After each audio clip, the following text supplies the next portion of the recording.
Aux aéroports de la Côte d'Azur, nos 3 plateformes ont atteint le niveau 3+, depuis 2018, niveau que nous recertifions chaque année. Dans le panel des actions de réduction que nous avons mis en place à l'aéroport Nice-Côte d'Azur, donc depuis toutes ces années, une de celles qui a été la plus significative a été en fait la possibilité aussi, après avoir eu une politique d'économie d'énergie très intense, de pouvoir acheter en fait de l'électricité verte. Donc c'est quelque chose que l'on peut valoriser au niveau 3 de l'airport carbone, mais c'est en fait par rapport à nos activités la possibilité d'avoir une énergie non carbonée et de nous permettre de continuer les campagnes d'électrification et de carbonation de nos autres activités.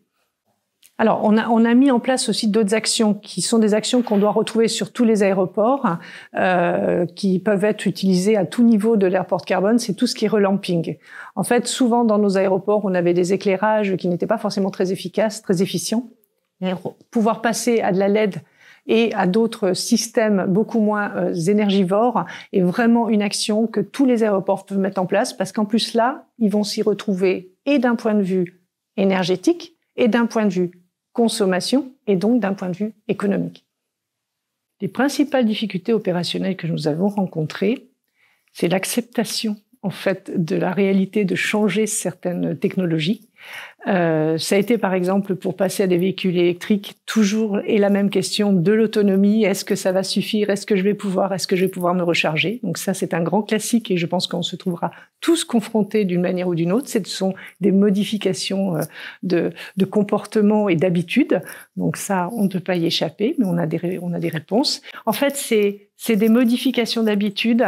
Et en fait, après, les gens en rient aussi quand ils se sont rendus compte de leur blocage ou des petits détails comme, on avait un interrupteur. Les gens, quand ils sortaient d'une salle, ne fermaient pas. Enfin, une salle, c'était une machinerie, n'éteignaient pas l'électricité. Puis ils disaient, mais c'est quoi? C'est quelques kilowatts.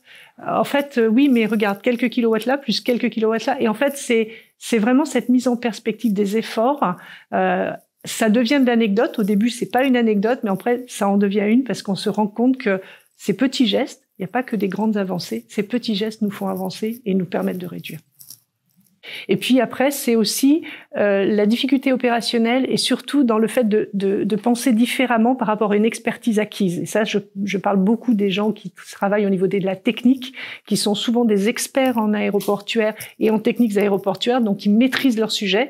Et intégrer les réductions de gaz à effet de serre doit intégrer aussi une notion d'innovation et d'ouverture à peut-être d'autres technologies. Il faut pas se brider, il faut être capable d'aller chercher en fait des solutions qui vont nous permettre de peut-être pas avoir des évolutions significatives en termes de réduction, mais vont nous permettre de passer des étapes et du coup d'intégrer aussi cette capacité de réflexion et d'innovation. Ça fait partie aussi des choses qui peuvent être dans des blocages opérationnels, mais qui peuvent lever, en fait, les difficultés. Honnêtement, je pense qu'un seul conseil, c'est allez-y avec la confiance. Vous ne pouvez rien perdre. Ça va vous faire gagner en crédibilité, parce que on est dans un univers où actuellement le monde de l'aérien et des aéroports sont très chahutés.